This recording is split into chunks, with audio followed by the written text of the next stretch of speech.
Oh, these guys. Welcome back to On the Branch. I totally lost control when I paused the game. So, and then these like, hey, fuckers, you see these little yellow fuckers here? Yeah. These are the guys that whenever you hear me referring to people as F-Zero drivers, they're what I'm talking about. I've actually never heard you refer to people as F-Zero drivers. Well, okay, so these little guys, because the SNES couldn't handle 20 drivers running around the track at the same time, they are actually procedurally generated at certain times just to get in your way. And the AI was not very good, so they just programmed them to get in your way. You know how like you think racing is supposed to work when you're a little kid? Like, yeah. Oh, I just blocked the guy in back of me. And then as an adult, you find out that that's actually like, that gets you banned from racing because that's not the point. Like, it's actually against the rules to do that. You're not supposed to intentionally interfere with someone. Correct. Now, you can force them to, like, take a worse line than you because you just happen to be on that line. But you can't, like, go back and forth like these guys do, just trying to prevent the guy behind you from passing. That is partly because it's so dangerous. Yay, I finally beat this level. It's dangerous. It causes more crashes, too. That's part of the problem. Especially think, like, street racers. Oh, we beat the cup. I guess we're going to have to go through the next cup. Oh, well. Oh, well. Well, we can sit through and hear this wonderful music, and yeah, I can't skip past this. Nope. So, yeah. And you see people drive on the road like this. Granted, they aren't procedurally dropped in and out of nowhere, but it sure feels like it sometimes. And they drive like that. They're the people that will sit in the passing lane. My lane. That will sit in the passing lane going 5 under on the ramp between 95 North and Summerlin Parkway, and think you're an asshole when you do a little beep beep at them as you pass them on the right after you've had to fight tooth and nail to get past them on the right. Okay, so I don't know if you're from a podunk state where people do this bullshit. Can you press like A or anything? Or? Nope, I can't skip it. You're forced to sit through it, but it just finished. Look, and it gives us all our stats on this difficulty. And you can see all of our records. Isn't that cool? Yeah. Look, see, it tells you your records and stuff. This game actually had a lot of cool new things that were kind of fresh to the racing genres. All right, let's play the next one. Anyway, you were saying though. Oh, yeah. So, it is incredibly rude and bad etiquette no matter where you live. If you drive on the right, the left lane is for passing. Yeah. On the highway.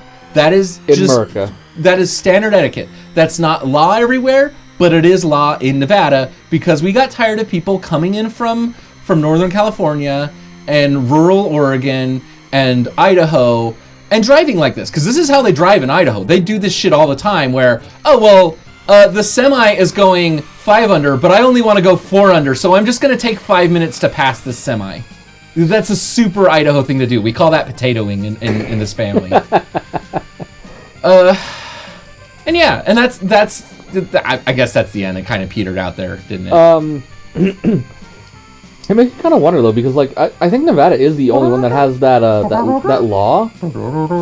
No, lots of states do. Oh, in fact, we hate it so much that we lobbied our state legislator to change the state constitution because the first law was deemed unconstitutional by the state Supreme Court because they said something along the lines of, no, you can't require people to go a certain minimum speed or do this or that. You can't regulate driving that way.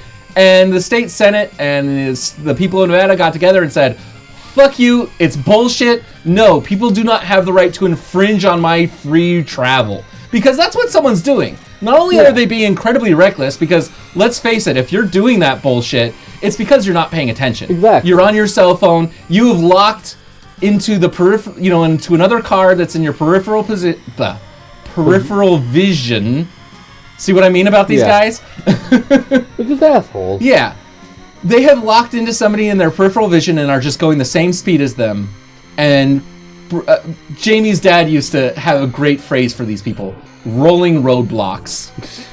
And because that's what they created. And I can't stand it. And I love the fact that it's ticketable. I've never seen anyone get ticketed for it, but the fact that I'm in the right makes me feel pretty good. Yeah. When I do have to force my way around them. You hope that one day you do get to see someone getting ticketed for it. It's like you're gonna feel like extremely vengeful or validated. Validated, yeah. Yeah, extremely validated. Be like, haha, fuck you. You're getting pulled over, you shit. Yeah, ooh, I went the wrong way. Just like I felt extremely validated yet today when I tightened my belt loop another notch because it was too loose and it was very comfortable. I had to bring it up on my waist a little bit, which is how you're supposed to wear it anyway. And boy, does that feel good, because that is the thinnest I've been in over 10 years. We've already been over how pants don't fucking fit right ever. So. Yeah, and they're not cut right. Yeah, we've talked about that before on the show. But yes, it was just very nice to say, oh. And about 2 weeks ago, I looked at my face and I hit that next level of thin. You know what I'm talking about? I think I know what you mean. Like how it takes usually, well, at our weight, it takes 10 or 20 pounds to notice it. But every now and then you just notice like, oh, my jaw's a little rounder or straighter. Left round. And yeah, you can see it on your face. I saw it on my body. Like when I see myself in a mirror now, I don't hate it. It's wonderful. So Amarith, you should get on a crazy diet kick and exercise kick like me and join me in this wonderful land of being less fat. Except the problem is that it's not necessarily that for me. Oh, what do you? Oh, yes. It might, we're determining you might actually have a biochemistry problem, huh? Because you've counted calories. Mostly related to sleep. Yeah. Oh, and yeah. Stress. Yeah. Because if I were entirely less stressful, and if I actually probably got the amount of sleep that I should be getting, I'd probably actually be losing weight, because I only actually eat about like 2,000 to 3,000 calories a day at most. Gosh, I fucking love this game. I was hating it when we started, but I'm in the groove of it now. You've gotten the feel for it again. Yeah, I've got the feel. The music is so good. I love these jumps. I hate bouncing against the walls, but what can you do? This was pre-analog stick. Everything's on a D-pad. It's fine.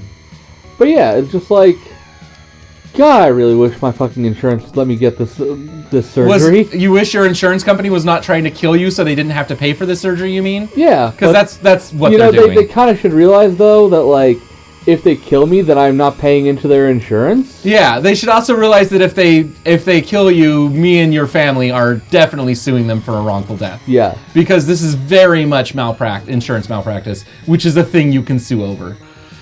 Yeah, because their letter, when they said that they initially denied this, was, you have to have been suffering this condition for more than 8 to 12 weeks, and it's like...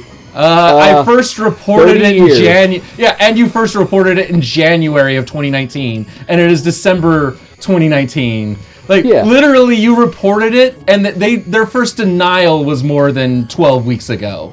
You know what I mean? That, they're like, well, it also has to be like 2 of these conditions. It's like you have to feel pressure in your face, and it's like, here's the problem with saying a line like that. If you're so used to having a pressure, how would you even feel area, it? Ooh, I got one you don't notice that you have a pressure in your sinus area. Mm-hmm. So I am probably at that point where I have a huge pressure on my face. This is another banger, by the way. And just don't notice. Mm-hmm. So, surgery, please. I love how they honk as they pass you. Just like I honk as I pass people on the right. Yeah, it is a great job honk when I pass people on the right. It's a great job. You don't care about your life or my life, and I wish if you're going to commit suicide, you go do it on your own instead of trying to rope me into it. Whoops! Like I did just now. Like that. Yeah, just like that. Are you ready to play, John? that was how we loaded up, by the way. John started to do a practice. He launched himself into the middle of the freaking field. And said, yep, I'm ready to play now. Yep. It's good enough. I just needed to remember what the controls were. Just needed a bit of a bump. I haven't played this game in 10 years or so. I used to love it. I remember getting my first Weird Al albums, and I would put on headphones and play this game. And it was the funnest thing. I'd play through all 3. I'd play through the 3 cups on the hardest difficulty, and I would beat this game. I was freaking because it was one of the 5 SNES games I owned, so of course I got good at it. Wow, you only had 5 SNES games? Probably about 5 at the time, anyway. On and off, we rented a lot. Wow, I can't believe you only had 5 SNES games. Yeah, you only had 2. I had 2, so. Why even own a video game console if you only have 2 games for it? Because Blockbuster was a thing. That's a good point. I was thinking, well, 2 games is how many games your parents give you with the system when they buy it in case one of them sucks. Well, yeah, one was the pack-in and the other one was fucking Championship Pool. Which sucked. Which we played. And the pack-in was Super Mario, I'm guessing? Of course. Okay. Which was a good game. What other game was a pack-in? Although, as I've said, I didn't really like it when it came out. I appreciate it way more today than I did as a kid. For me, Super Mario World was fucking awesome, like always. Yeah. Well, I had better games like Mega Man X and Super Metroid eventually. Yeah, I never got any of those. Yeah. And when we got a SNES, those games were on the horizon or just recently launched. So when was When was Mega Man X and Super Metroid? Like, Mega Man X was 91 or 92. Super Metroid was, I believe, 93. Okay, I know why we never got into it. After you got yours, or you were poor by then? Oh, your mom was dying of cancer, and you couldn't afford things. And we were, like, too busy, like, going to hospitals and treatments and stuff. Yeah. And, like, sorry, we don't have time for video games. We have time for sadness, depression, and grieving. And, God, we wish your mom wasn't dying because the doctor was stupid 10 years ago. Yeah. Oh, did it? Oh, I can't say any names, but a friend of me and Kate's, Kate years ago said, "Hey, you should get those looked at. They look a little iffy." And our friend V said, "Hey, you should get that looked at. That looks a little iffy." And she would always tell people, "It's a birthmark. It's a birthmark." Turns out it wasn't a birthmark. Nobody ever told her in her family when they showed up, so she assumed she always had them, or she hadn't seen them in the mirror and seen how bad they got. And so she went to a doctor and had it cut off. It was not cancerous, but it was the kind that could become cancerous. Yeah, it was like... Pause. We need to say next time on the ranch. Oh, God, next time on the ranch! I swear by the beak upon my face, I will stand and fight for the Maverick cause. But tonight we wait for the hologram of Santa Claus.